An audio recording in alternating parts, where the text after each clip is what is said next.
Good morning, good afternoon, and good evening to everyone, wherever you are.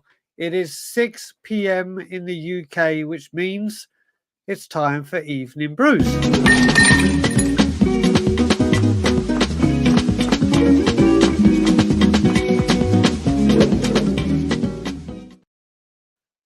Welcome, everybody. I hope you've all had a very good Wednesday, and I only know it's Wednesday because Spurs play tomorrow.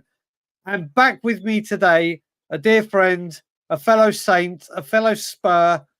Welcome back, Jonny Evans. How are you, sir? I'm doing well, mate. Thank you for having me back. It's been a couple of weeks, but yeah, it's good to be back on again and talking Tottenham. Mate, it's always a pleasure to have you on. So, not a lot of news today. We're just going to be talking about random bits and pieces. Obviously, we have a game tomorrow, so we should talk about that. Let's just say hello to everyone in the chat at the moment. So, we have Spurs diehards, Adrian, I would gather that is you, so big up to you. Matty Kushner, big up to you. A certain person by the name of John Evans. Looks very familiar. Very familiar. Alex Gomez, good afternoon or evening to you. We have Eugene in the chat, channel member, big up to you. Colin Crossamano, and of course, channel member Sean Slater, and a members chat from Andrew Gregory, who's been with us for 9 months. Big up Brian, Jonny, and Evening Brewers. And we've got Angus McDowell, one of the Arsenal fans that I can tolerate, that comes in and actually has a bit of fun and is respectful. And the Sheriff is in. So, I believe, Jonny, the best place to start is always the beginning. I don't know about you. It's always the best place.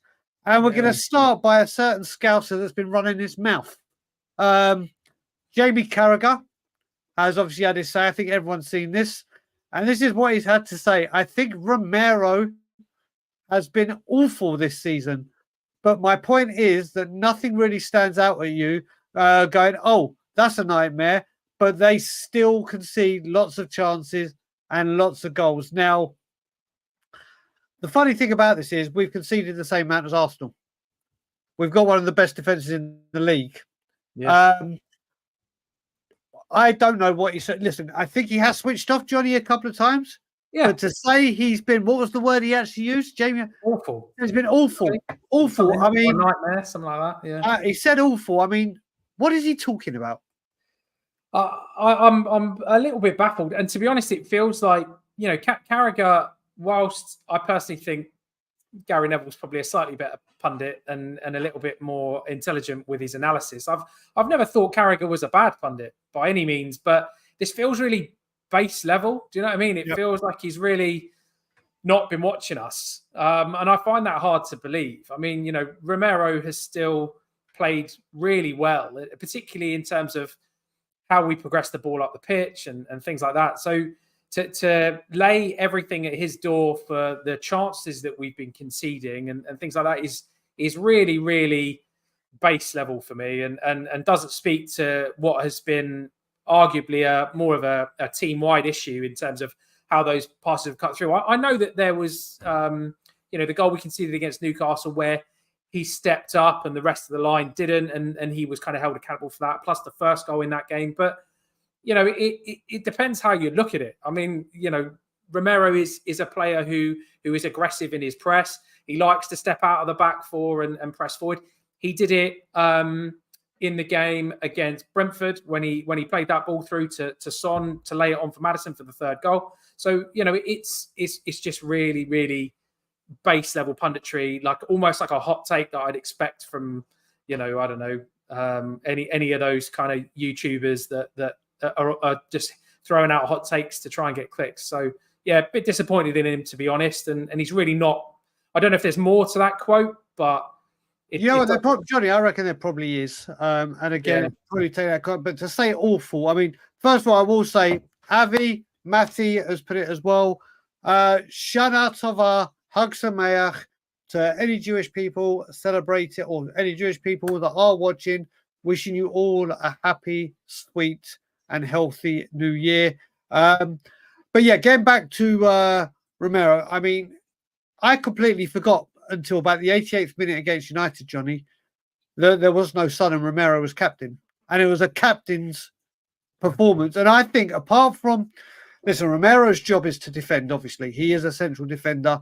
Mm. I think there have been times this season where his concentration has switched at vital moments, which he needs to work on and has worked on. Yeah. But his passing out from the back, his willing to get forward, especially to set up the Brentford goal for Maddison or to start the move. Against Manchester United, I think everyone was incredible. Whether you want to, people will have their views on Werner, obviously, being, but I think apart from the shots, basically, I've now said it with Werner, and this is the only thing I'm talking about Werner, is he's an athlete, not a footballer. He can run the ball and take people on and do all that stuff, but the shooting and the crossing, which is vital to his game, is lacking big time at the moment. But getting back to Romero, that was a captain's performance against Manchester United, wasn't it? And I just can't see. I don't even know if this is all getting stoked up because of the contract as well, coming up in 2 years. And there are now 34 people in here. Let's see what they come up with. If you had to describe Romero this season in one word, what would it be? What would you say, Jonny? I think he's been solid. That's as far as I go. He's certainly not been exceptional in any particular way. I think he's had individual performances like the Man United game where he's really been excellent. But overall, if I had to kind of take away from that sort of exceptional performance against United with perhaps the game against Newcastle, where let's be honest, he was arguably at fault for at least one of the goals, maybe two. Having said that, he was playing out of position in that game as the left-sided centre-back rather than the right-sided centre-back because we didn't have Van der Ven. And I think that he's already shown an ability to learn from his mistakes in how last season... Give me 2 seconds. My cat's just trying to eat something else. I'll be back. Carry on. Oh, okay. All right. Thanks. Okay. Yeah, I think he's already shown a history of being able to learn from his mistakes, because if we think about all the times he was getting booked and sent off in previous seasons, and I think I think it was even the second half of last season, certainly the beginning of this, he's been really, really good from a booking standpoint and from not flying into so many challenges. So he's clearly a defender or a player / defender who can learn from his previous mistakes. So he has switched off a couple of times. But he is so crucial to the way we play. And I really do think that these are very, very harsh words from Carragher. And as I say, really speak to someone who hasn't been watching us. I'm going to say, I do apologise for that. As I was just saying to Jonny behind the scenes, and people that know my cats and story of my cats, the aptly named Chewy, who is basically turning into like a Rottweiler of a cat in size, stature and build, is eating anything in sight. And he was just trying to eat God knows what, but he's been a real pain, aren't you? But yeah, let's see what people have said about the word. Let's have a look. We've got leader, monster, good, team leader. DJ Samuel, we're meant to have a chat. I hope you're good and well, buddy. I hope you're good and well. We will catch up. We have got, what a word. Nap, what a word. Gone for a sentence. One of his bad games came after a lot of travelling. True. We've got distracted. Well, that's a good one. What I've seen is Alex's next one. Mediocre, strong leader. We've got performing by his hat. Do you know what? There's a case for that, I'd say. He very rarely switched off, but I think the United game was an indicator of what's to come. Yeah. This one, please, God, no. Please, God, no. Lewis, my brother's gone decent. Nothing special, but he's been decent. Good performance. Then we've got nothing extremely special. Solid. Passion. Yeah, I mean, Dan, that's spot on. Rock. Let's see what we've got. B10, Gary, remember, you're biased, brother. Peter, all the way in Australia. Big up to you at 3:10 in the morning. Let's see what Kev had to say. Let's have this chat.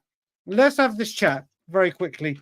We're going to move on after this. Now, obviously, there is talk with Son and the way people lead their football club and what type of captain you want to see Do you want like a Stuart Pearce, a Tony Adams, a Gary Abbott, a John Terry, or is it like a Hugo Lloris or someone else that's more a timid, does his talking behind the scenes kind of thing?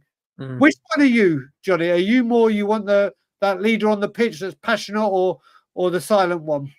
No, I think I'm a bit more old school in that I want a vocal leader. What I would say is that, you know, down the years, Tottenham have had quite a few quiet captains in the shape of even, you know, Ledley King was not a particularly vocal captain, but he led by example on the pitch, you know. And I've always felt like captains should be centre backs or central midfielders. I've never been a big fan of captains being goalkeepers or strikers, just because I feel like they're essentially at one end of the pitch, and so I feel like it's not necessarily as easy for them to be in there and dishing out instructions if that is still a thing in today's modern game. I certainly think it was when I was growing up. Having said that, I personally think Son is a brilliant captain for Spurs, particularly for this group, and I think that he is slightly unusual as a captain in that he's such a likable person off the pitch as well as on it. And I think that he motivates in a different way. He's very kind of lots of hugs, tactile, happy, you know, great energy. And I think that that's why he does quite a good job of leading this group. And you know, you see him; he's still vocal, but he's kind of vocal in the tunnel beforehand, and I'd imagine he probably is vocal to an extent on the pitch. But again, he's going to be out on that left wing, so he's not really in the mix. So I think the way we have it set up at the moment with Maddison and Romero as vice captains is perfect. I really do. I can understand why people want Romero to be captain. And I think having made him vice captain, that maturity has come through in his game. But I personally think, you know, perhaps when Son ends his career, or at least, you know, ends his career with Tottenham, which may not be too far away. I think we're probably going to extend him another year. You know, maybe if Romero hasn't gone to Real Madrid, who we know are interested in the summer, so he can't be that bad, can he? If they're interested. I mean, there's a case. You know, yeah. No, I'm just saying. I think if Son goes and he's still here, then he's the next logical choice as captain to step in. Yeah, do you know what I have noticed as well? And fair play to Sonny for this. Sonny is one that I see he does a lot of his part of captaincy is he does it more than I've seen with other captains recent. He plays off the fans. He will, like, when we're 1-0 down, he is very, very right. Come on, crowd, come on. I don't see it. There are captains elsewhere. I haven't seen Spurs captains do that he has a very big connection, obviously, with the fans, and rightfully so. He's been an incredible player. Isn't an incredible player, but I am old school like you. Give me this isn't a put down on Sonny. It's the generation we grew up with. Give me a Stuart Pearce that'll grab you and say, "Fix up, sort yourself out." But we shall see. But it's not bad. It's not bad kind of a captain, is it? Now, before we get to the next subject, someone brought it up, and we'll do a bit of housekeeping with this in regards to where we are injury rise, suspension wise. So we're very quickly talk about this with Bentancur. Now, from what I understand, and this Spurs are at the moment, from what I'm gathering and what I'm hearing and what I'm reading and seeing, is Spurs are trying to see, just like how the Chelsea guy Fernandes has got it, he was on Argentina duty, it was national duty. Why is he not getting banned by Chelsea or by the FA? Spurs are trying to say, well, they're trying to look into seeing it was on international duty to see if they can launch an appeal. With that, the only difference apparently with it is technically the Copa America hadn't started or before this was said, so they're not classing it as he was on international duty. Right. Whereas Fernandes did it during the Copa America. Once they'd won it on it's a whole merry-go-round. So the reason it hasn't been announced yet is I believe Spurs have told them they're looking into. But the bit I don't get about that, Johnny, and is we had up until the night after the Coventry game to launch the appeal. Spurs obviously haven't done that unless behind the scenes and something hasn't been said, or they've decided they're not going to put it out in the media or anything. Do you reckon Spurs have got to, I don't want to talk about the incident, but do you reckon Spurs have got a point? Yeah, I think they probably do. I read something similar in that there's an argument that the FA Premier League, there's no real jurisdiction over the incident because of when it occurred. Having said that, because it was a media interview and it was there for public consumption, that's where the wrinkle is. But it sounds like there's enough kind of ambiguity there to potentially challenge any ruling. I think the most, and I realise that this could, I like you. It's a bit of a minefield to get into. I think the club are right to explore their options, and I think because there's been a lot of being done around educating him to make sure that he understands the mistake he made.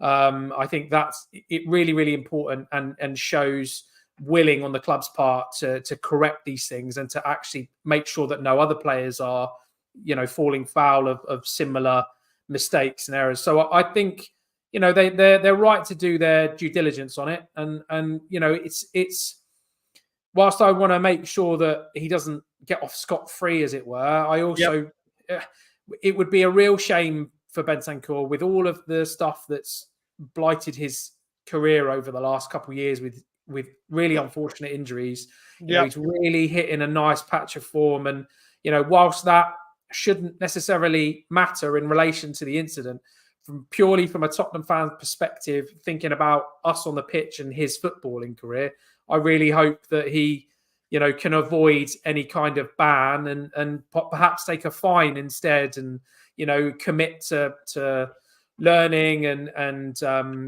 doing some things in the public domain to correct and to prove as like recompense for what he said. So and he can continue to play his football. That's what I'm really hoping for. But I guess we'll have to see what happens. Exactly right. We're going to move on to injuries. I'm going to read something that Ange. Well, it's a very brief thing because Ange has been speaking on Spurs play and Spurs released a statement saying you can see it, but players that haven't gone. And then I'm going to bring up the next slide, which we're going to talk about as well. So we're going to use the main slide as that, but I'm going to bring in an extra two players, Jonny. So when Ange Postecoglou was speaking about players that aren't going and the main people being Sonny and Destiny, he has said Sonny and Destiny have been left back in London. They're working away, but they're not available for this one. Everyone else from the weekend got through the game is good to go. So Sonny and Destiny have stayed at home, which to be honest, I'm kind of happy about, especially Sonny. It gives him extra time. Destiny, we've really got to be careful with him because obviously the Spence and the problems that could be there. But the other one that came up, and it will lead on to the next slide, we'll carry on injuries just at the moment, Jonny, was Odebert. We all thought it was a hamstring or a tweak, and now it's come out that it could be another 6 weeks away, and he's going to miss Brighton, West Ham, Alkmaar Palace, City, Villa, Galatasaray, Ipswich.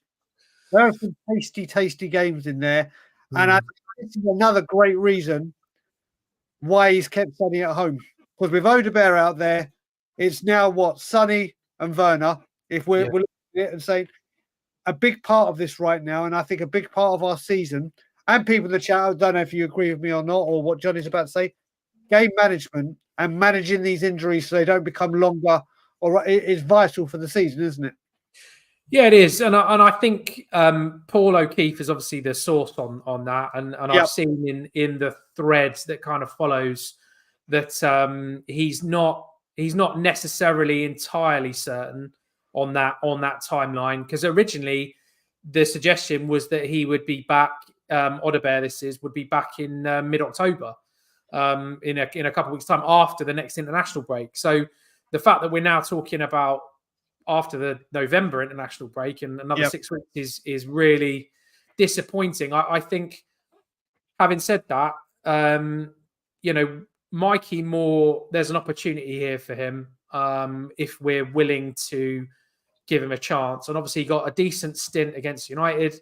It feels like the Europa League is a good competition for him, although I've heard some say that with a player that young, you don't play him away in Europe in some of these hostile grounds because you could really impact his confidence. So perhaps the home games in Europa League is where he might perhaps get his first start, which I'm personally, I don't know about everyone else, but I'm desperate to see him play a full game. Like, I really want to see what he can do, or even if it was 60, 70 minutes or whatever, but from the beginning, like really be able to get into a game and go for it. Because, the way that James Maddison talks about him today was amazing.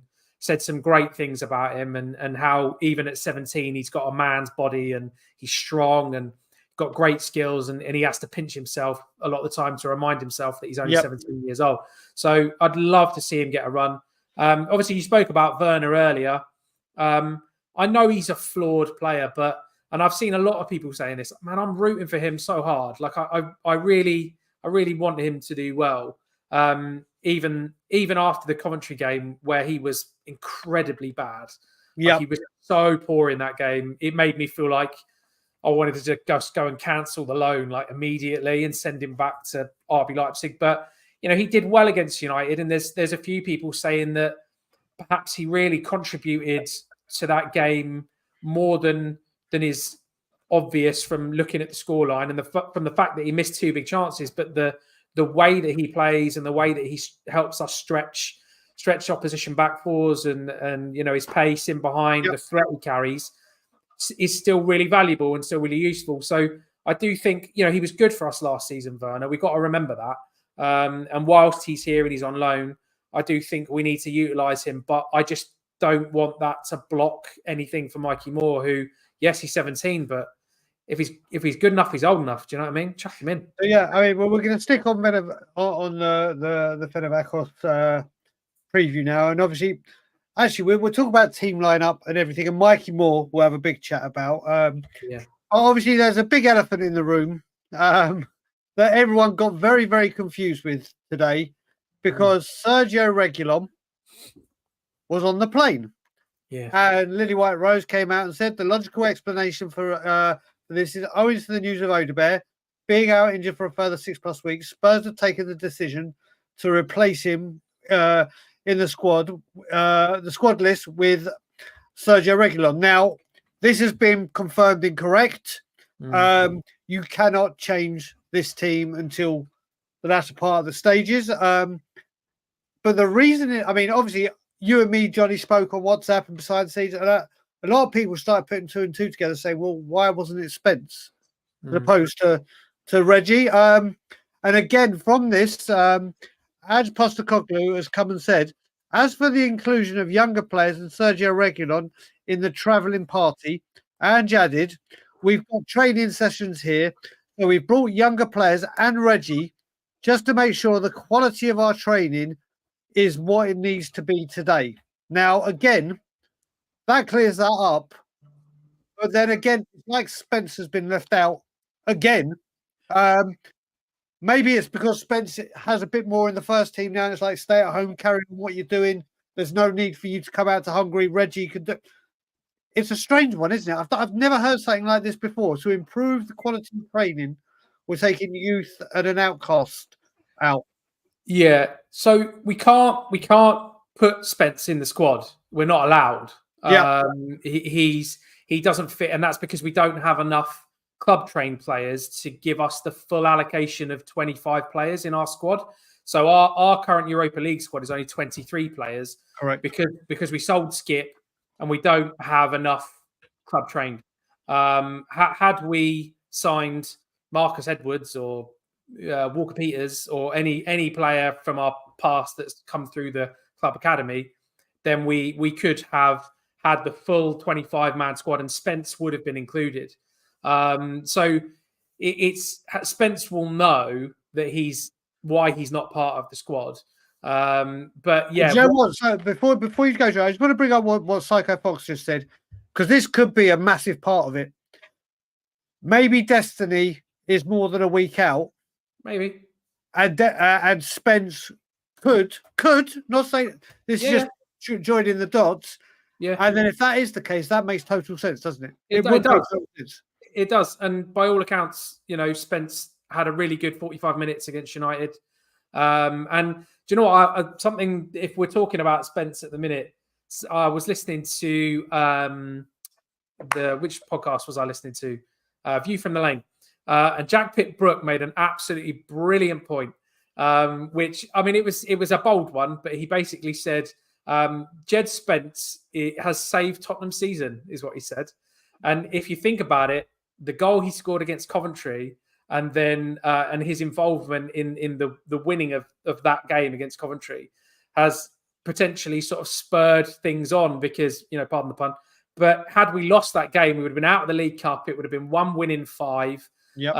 And the mood and the atmosphere would have been very, very different. But his performance in that game and how good he was, and the fact that he got that goal and got us back into that game, arguably, if you want to simplify it, turned everything around. So, he heaped a lot of praise on Spence, Jack did. And I appreciate Jack as a journalist and a pundit. Yep. I think he's very knowledgeable. And he said that he's been super impressed with Spence. And I am too. And so if he plays on Sunday, so be it. I don't love the idea of him at left back. I'd still rather see him at right back. But squad management is what it is at the minute. We haven't done a great job of filling in those backup spots for left back and left centre back. So our hands are tied. We've got to do what we got to do. Well, we do have. I mean, like you said, I look at it. When you're talking about Spence, I look at the 4 games, and I said this, did a show earlier with Sava. You look at the 4 games. The Coventry game, when you're looking at the evolution, let's just say the evolution of Tottenham since that started off with an absolute daylight robbery. And in the 4 games that we've won, it's gone from daylight robbery and oh my God to pretty much footballing perfection against United. Not saying that this is going to continue and now we're off and running, but Spencer's been involved in the first and the last game. And I think what Psycho Fox said, and I'm going to bring it up again, is making a lot more sense. Maybe Destiny, if I had to put 2 and 2 together and come up with 4, I think Simon's got it absolutely bang on the money. But you look at it, I've got people here saying about, I've got Dan thinking he would do well. I don't know where you are on Reguilon. We'll have this chat about Reguilon, then we'll move on to the actual preview of the game. I'm not convinced with him. I think when he came with Bale under Mourinho, he looked brilliant to start with. Then he got caught in that COVID thing and it went downhill. Then he's been on 3 loans. We've had multiple managers since Jose brought him in. Hasn't really favoured him. I'd rather Spence there any day. That I don't trust Reguilon. What about you? I wouldn't want to put Reguilon in any league games. But I am a bit baffled by the whole thing because when he was at United, their fans thought he was good, and they were happy with the way that he played. And I think quite a lot of them would have taken him on a permanent. I think he did pretty well at Brentford. They had no issues with him. When he first came to Spurs, I was delighted when we signed him because he was this, marauding left back at Sevilla, had just won the Europa League with Sevilla. And at one stage, we were all worried that Real Madrid were going to buy him back. And I think he did a lot of good, but I don't think he's a great fit in Ange's system. I wouldn't want to see him as an inverted left back doing the kind of things Udogie does. But if he kept him as a more orthodox left back in particular game state situations, then I would be okay with it. But I'd rather it be Europa League. I'd rather it be domestic cups, anything like that. But I wouldn't really want to see him playing in league games where, but if he's all we've got, then because Spence has to play right back to perhaps cover for Porro, because otherwise Porro's just playing every single game. I appreciate we've got Gray who can play there as well.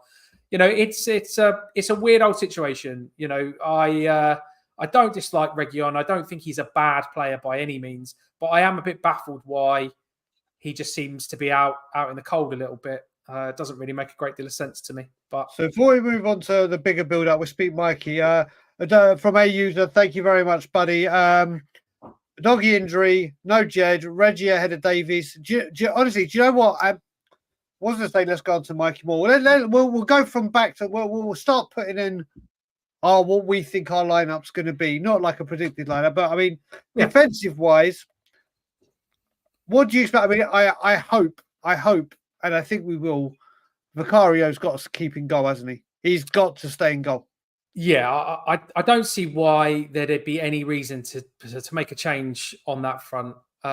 Fraser Forster made some okay saves in the Coventry game, but the way that he played with his feet was scary, to say the least. Yeah. And that's not his fault. That's not his game. He's an old school orthodox goalkeeper who didn't need to be good with his feet. These days, in the modern game, with the way teams play out from the back, you've got to be good with your feet. And let's face it, Vicario's not the best keeper in the world with his feet, but he's certainly pretty good. And so, yes, I would definitely keep Vicario in. There's no question on that front.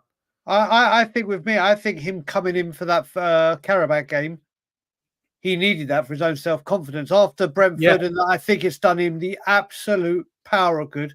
Kind of realigned him, if I say so. So definitely. At 4, I think the bit I'm struggling with, I think Gray comes in for Porro.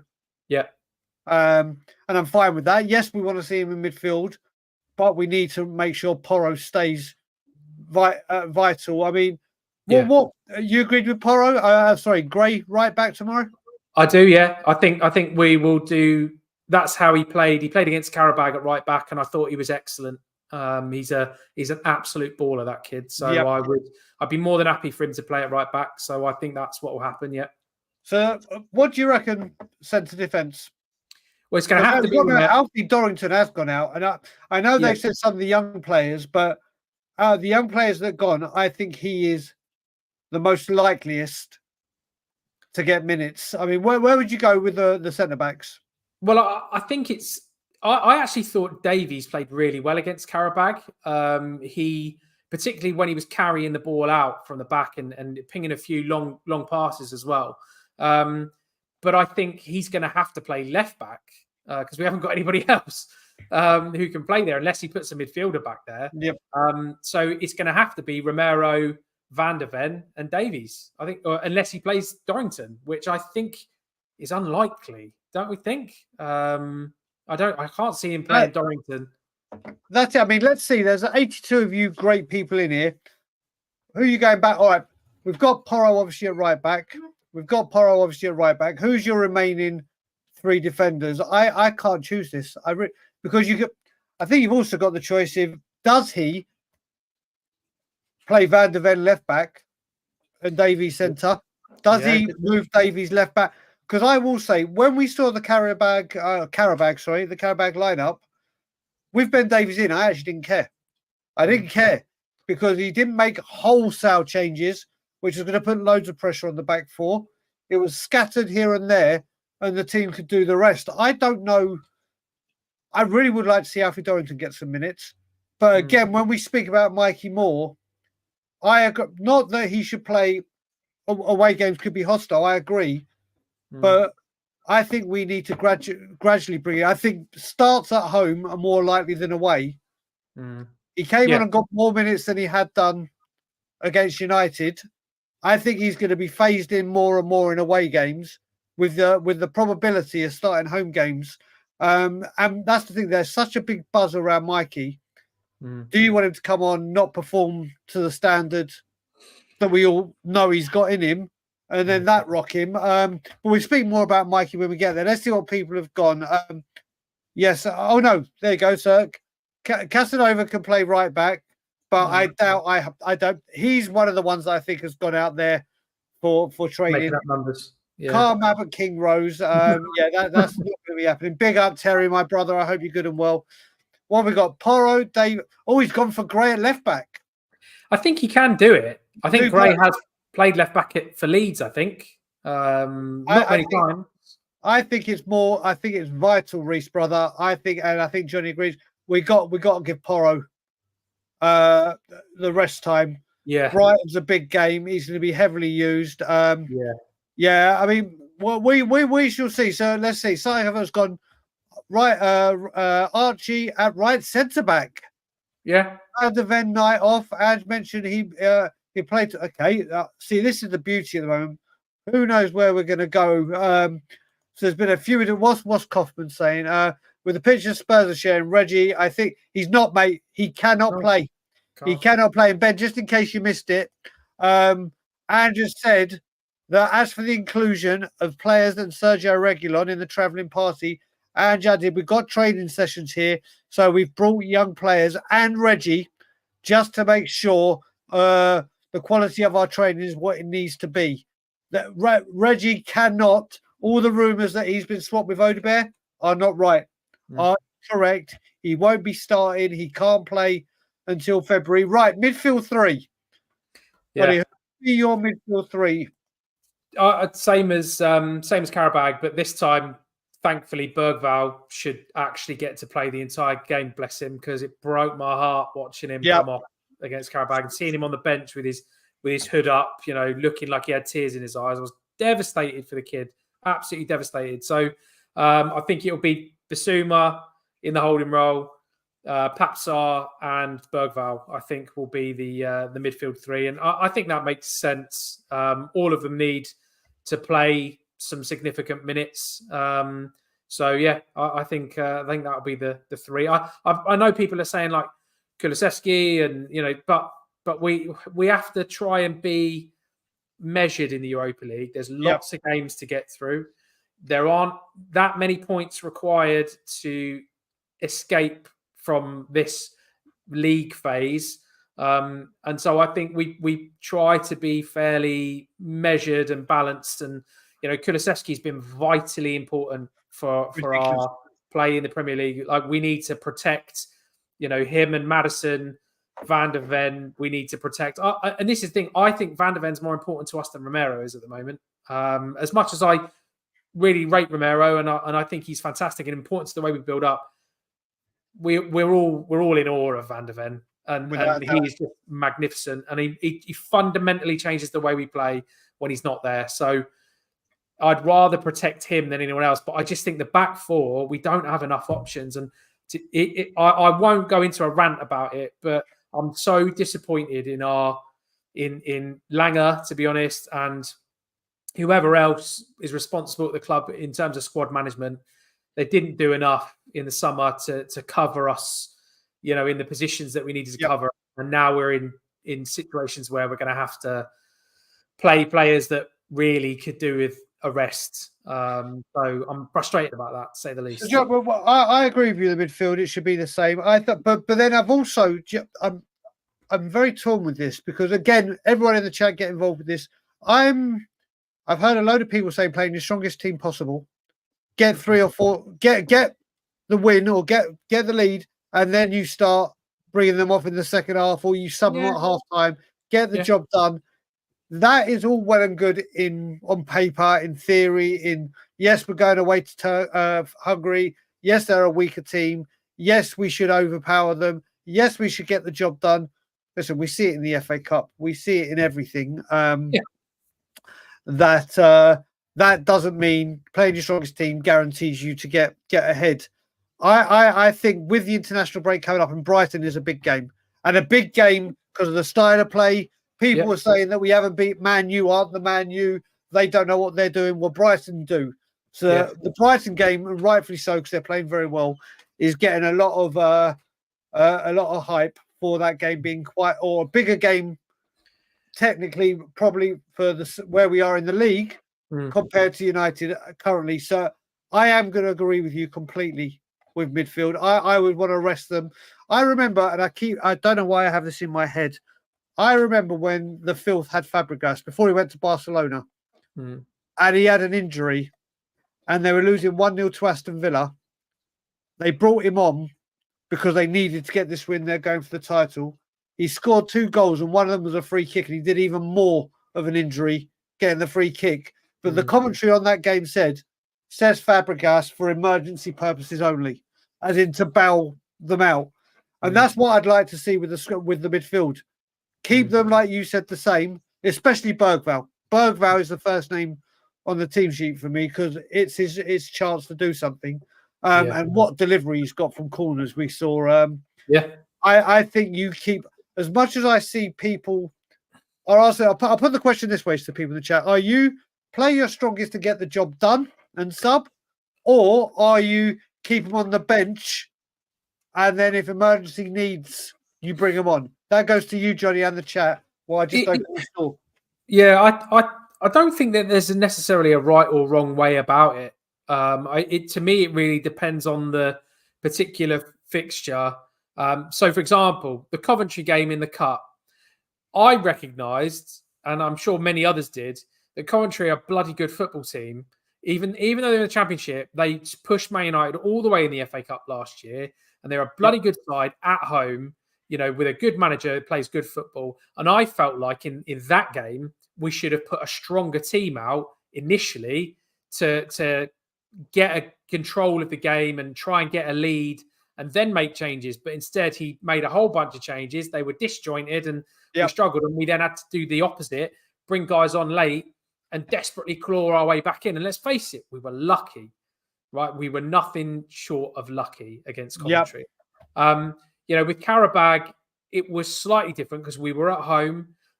He was a little bit more measured in the changes he made. But again, I was very, very frustrated after Carragher. If you follow me on Twitter, then you will have seen the things I was saying. I really didn't enjoy that game. I was super frustrated with the way that we set up. And I thought that it was too much considering the games that I felt we left Dragusin out to dry in the way that he, got caught by that super speedy striker, which again, if you're doing your prep and you understand your opponent, you don't leave a player like Dragusin on his own, 40, 50 yards from goal, with the ball back there. Yes, he made a mistake, but he's not kind of game ready. Like he's not been playing. I'm digressing a little bit, but you get my point. I think in this particular game, at this stage of the competition, even though the Europa League is really important to us, and it's a very winnable competition that we should want to win and we should try to win, we're not going to win it game week 2 away to Ferencvaros, right? We need to. We'll have plenty of opportunities within this league phase to be able to. We could if we really wanted, rotate all the away games, go strong in all the home games, and that would pretty much do us. We would more than likely win all our home games and pick up the odd point away from home in the away games and be done.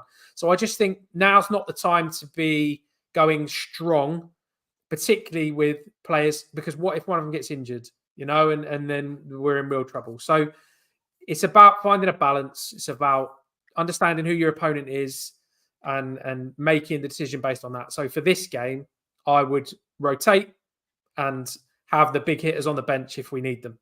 Yeah, I'm just because I was doing this for Sav as well. Because what we got to remember as well, we spoke about obviously game management and what we got to do. So after Brighton, when we have the international break, listen to this for a bunch of fixtures. We have literally got West Ham first game back, home to West Ham. Home to AZ Alkmaar, away to Palace. Then these 3 games are going to be vital. City in the Carabao Cup, Villa in the league, Galatasaray away. Now, those 3 games, 3 different competitions, 3 huge matches against 3 huge teams. And I've been saying, I think his game management and squad rotation over the next, up until Christmas, is a massive part of how we do in the second part of the season. So he's got to be, and we saw with the Europa League squad, they only changed 4, I think it was maybe 5, I think. 5, I think, but 4 definitely. It weren't 8 or 9, which he's done in the Carabao Cup. So he's got to, I like what he done with the Europa League squad of the first game. Now we come to the front line. What are people's Jonny, what's your front 3? I mean, it's. I'm really not sure. We don't have a great deal of choice here because short of, I know Richarlison's back on the training field today. There was photos of him today, so that's good news, right? Because we need him. He'd be perfect for this competition. Richarlison, he could really go for it, right? We're unlikely to play Lancashire, away from home in a hostile environment, as we've been saying about kind of Mikey Moore as well. So in truth, I think we're at a place where it's going to be Solanke up front, which frustrates me a bit because he's running his tail off and he's working so hard, and I'm a little bit worried about burnout for him even this early, just because of what's asked of him, what's expected of him. So it's going to be Solanke. I think it's more than likely going to be Werner on the left, and it's probably going to be Johnson on the right. We don't have the options, unfortunately, and I just don't see him starting more. I hope he does. That would be my choice. I would start Mikey Moore. I'd say go get it, kid. Go for it. And I'd probably put Werner on the right to give Johnson a bit of a breather. But they've got all the necessary sports science equipment to check whether they're on the red line or whatever it is they can do with their fitness and stuff. So if Johnson's good to go and he's feeling himself right now, he's confident, he's in form, then you can just crack on and let him go. I think my mate Chris there, that's my buddy Chris Willis. He said we should play Solanke for the first hour. I agree. I'd like to see Lancashire get in some more minutes, and I think playing Solanke for sort of 60 to 70 minutes max is a good shout. Hopefully, he gets another goal, and then get him out of there and get him wrapped in cotton wool. Yeah, I think Solanke has to start. Solanke, as we know, didn't get injured at all last season. I'd be interested to know. There's some people that and you mentioned it as well, by playing more on the right side and resting Johnson. And I'm going to ask people why they're saying Johnson. Is it a rest? Is it because they just think he's not good? Well, because I'm kind of the guy when it comes to, especially your front three, your strikers, whatever formation you're playing. If they're on a run of form, if they're on a hot streak, don't break it. Don't break it. I don't mean play them for 90 minutes. Yeah. If you're on a hot streak, why break it? I mean, Lancashire I don't think is fit enough to start. Come off the bench, like your friend Chris said, 60, 70, 75, whatever. Then you bring Lancashire on and it gives him the rest. I think Solanke, there's no doubt that Solanke and Johnson, their form has combined together. They seem to have found, especially the build-up for the second goal at United. I would not see. Let's have a look. Johnson needs simply. I can't work out if he. Yeah, this is the bigger question. Mikey Moore for me. I want to see him come off the bench. As much as I'd love to see him start, I think coming off the bench he can have an impact rather than if he starts. All eyes are going to be on him from the Spurs fan base. And that's for obvious reasons. That's because we know how much we adore him. I've been told by so many people when he came on, the atmosphere for him just coming on himself. And if anyone's in the chat that went to United is here, let me know if this is correct. Like I've heard it from multiple people that from the moment he got on, that crowd was just non-stop Mikey Moore, Mikey Moore. If that goal had gone in, it probably would have been celebrated like Danny Rose's volley against. It would have gone nuts. And I think for me, it's on the back, but it's an interesting one that our two in-form players. Like Johnson and Solanke are our two top goal scorers. And Johnson is the top one. I am a real person that if strikers are on a hot streak, do not drop them. Because, we've seen it. Some can be a streaky player. Yeah. It's not because he's been dropped and then he don't. There are strikers that go through and they're like, once they score, Richarlison, before he got injured last season. Yeah. The strikers are all about the confidence. I don't think you can drop Johnson and Solanke. I know Brighton again is a huge game. For me, I think they have to start. Let's see what people are saying. Agreed, form is key. James, you need to get help. I love that dude. I just can't see. So I think I'm going the same front three. But I do see Lancashire coming on. I do see more coming on, whether that be Johnson and Solanke, you need a rest, Werner, you're staying on, give you more time to build confidence up or some form. Yeah. Guys, let's have a look. With what would you exactly, but you can't rest exactly. I get what you're saying, but can't play every player regard. See, this is the thing, Kev. You're right. This is why, like you, it goes back to what you were saying, Jonny, that we have been underprepared when it comes to the amount of games we've got. If we had this squad last season where it was one game a week, you'd be like, you know what, we can cover it. This is good enough. But now that we've got multiple games, I mean, I don't know. I mean, I don't know where it goes. But what is your score prediction for tomorrow? I mean, I don't know a lot about Ferencváros, if I'm honest with you. I know they're top of the league. I looked through their squad. I didn't recognise any of the names apart from one, which is Adama Traore, and I think that's the really tall striker. Yeah. If I recall correctly, who's not particularly good. He says that now, he'll probably score against us. I'd like to think 3-1 Spurs. I don't see why not. Particularly if we have to go relatively strong at the back. If we end up playing Romero and Van der Ven, then I'm thinking I actually think we could keep a clean sheet. But confidence is high. We're feeling good about ourselves. There's no reason why we can't take that form into this game. I would take a draw away from home if we rotate quite heavily, but we should be beating these teams, even though these games can be very tricky, particularly away from home. So I'll say 3-1 Tottenham as my prediction. Do you know what? Whenever I do this, and Terry writes in the chat, he always steals my thunder and said it before. We're always the same.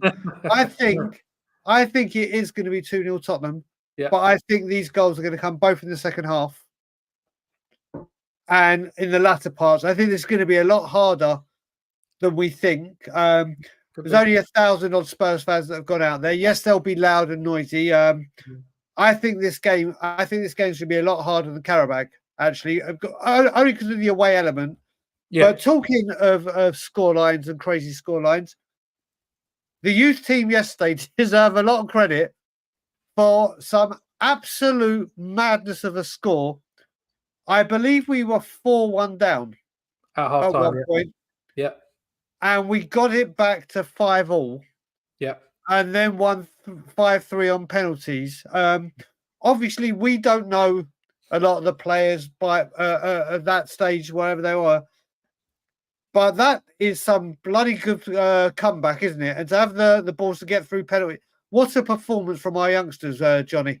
Yeah, I was super impressed. I was sort of tracking it on Twitter last night because I was watching Reading because they're kind of like my second team, if you like. I was born in Reading, so one of my mates is a season ticket holder, so I like to keep an eye on how they're doing. But they were winning easily against Burton, so I was also kind of tracking the academy game because I'm not sure on the competition. It might be the EFL Cup or something like that. I can't remember what it's called now, but they were playing Dagenham and Redbridge, who are obviously a National League side. But it's all a little bit strange. But I saw they were 4-1 down, didn't think anything of it. And then every time I refreshed my Twitter feed and shot through, and we'd scored another goal and another goal and another goal. And then they've gone in and won on penalties. And I've seen the goals that the Tottenham account has posted the 4 second half goals that we scored just before we started this. So if you want to see them, go and have a look because they're good goals, they're good finishes. We got some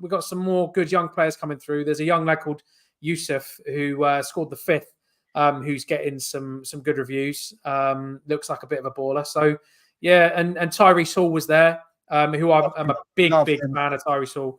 So he almost plays like a 10 for the academy side, even though he's kind of more of a 6 or at least he was in pre-season. So we've still got plenty of bright young talents coming through. I mean, it does look across the youth section or the youth department of the club that something is definitely brewing. It's just whether they can make their way through. And obviously, we're going to see some of the youngsters tomorrow.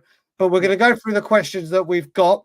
Oh yeah. So, first of all, I forgot to say, very, very good friend of mine, very, very good friend of the channel, Mark the Sheriff, Gary Mabbott's #1 fan. It's his birthday tomorrow. So wishing you a very, very happy birthday. I know you're in the chat. I've seen the happy birthday messages there. Spurs will give you 3 points as the perfect present. Have a great day. Matty's first question. Why do Tottenham's red cards never get overturned? Imagine if it was Romero. No way we would have had it overturned. He deliberately tried to injure him out. Yeah, I mean, what did you think of the Bruno Fernandes red card? It was a red? He was slipping? I can see why in real time the ref gave a red card because in real time it looks bad. It's only once you slow it down and recognize how the contact was made and the fact that it was kind of his heel that hits Maddison on the shin, still relatively high up, that you kind of look at it and go, that's not a red card. But what I understand is that VAR has been kind of trying not to intervene so much. When the refs had a clear sight and he's made the call on the field, then they're trying to say, well, that's his interpretation of the incident. We'll let it go. So I think it was harsh, and I can see why it's been rescinded.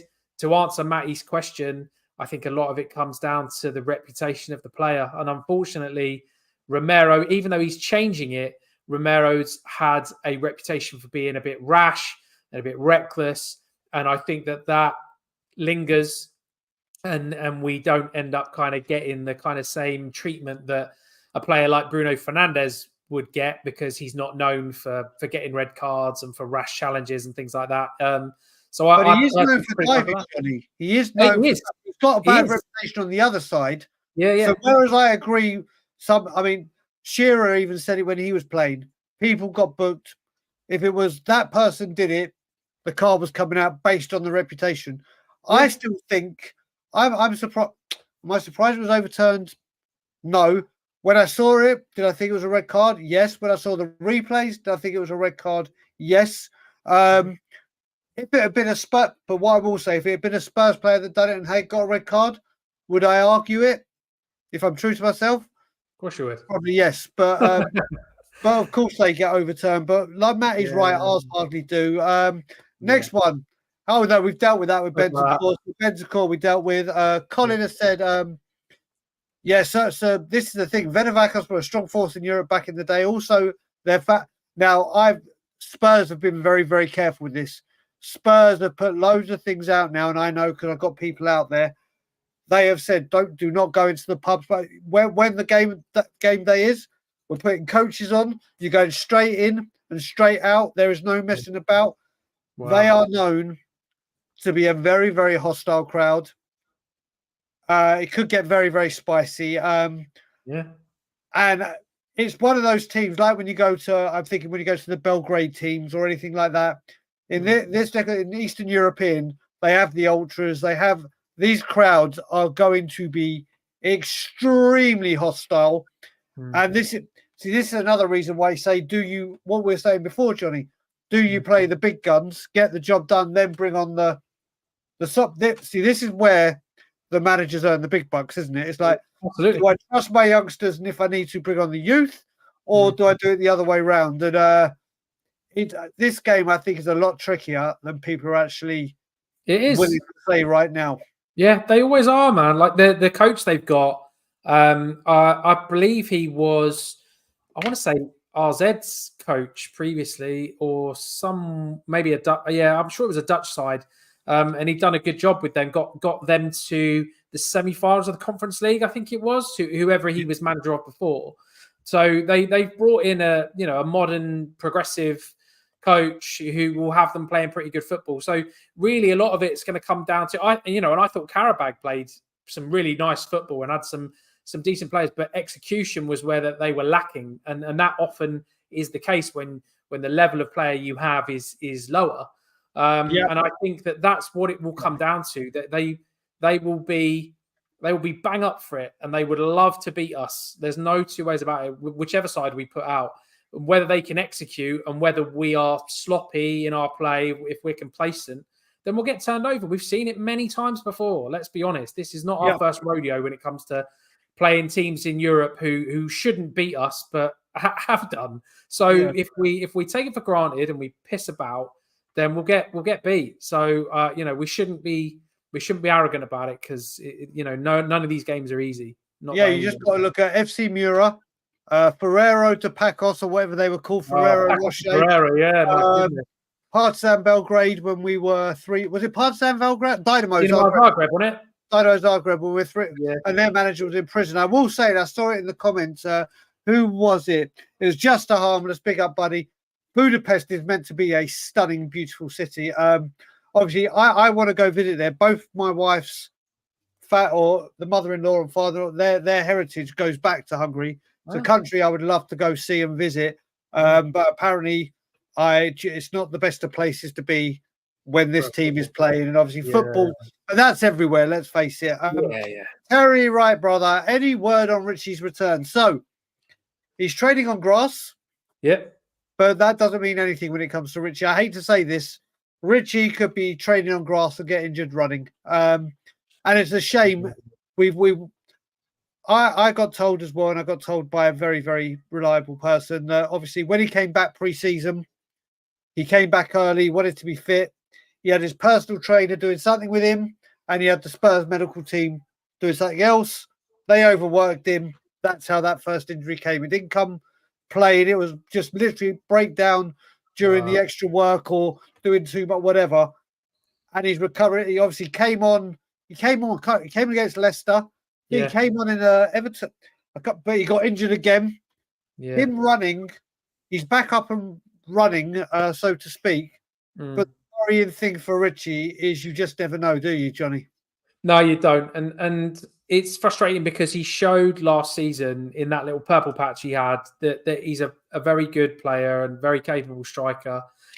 Having him and Solanke together as striker options would be superb for us. I really think it would. They're both high energy, good at pressing, decent finishers. Johnson and Richarlison had a good link up last season.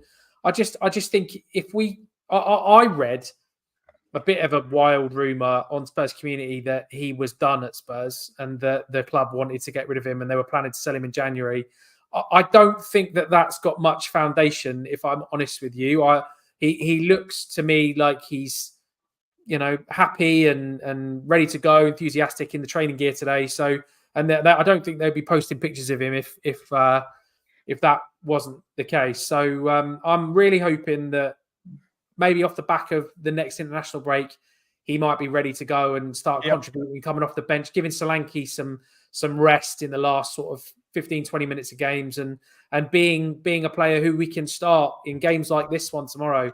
He would be perfect for this game tomorrow, and he could bag some goals and feel good about himself and really give us a threat off the bench. So I don't know, mate. He's always seems to be injured, but fingers crossed he can get through it this time and we can actually get a run out of him. So we'll see.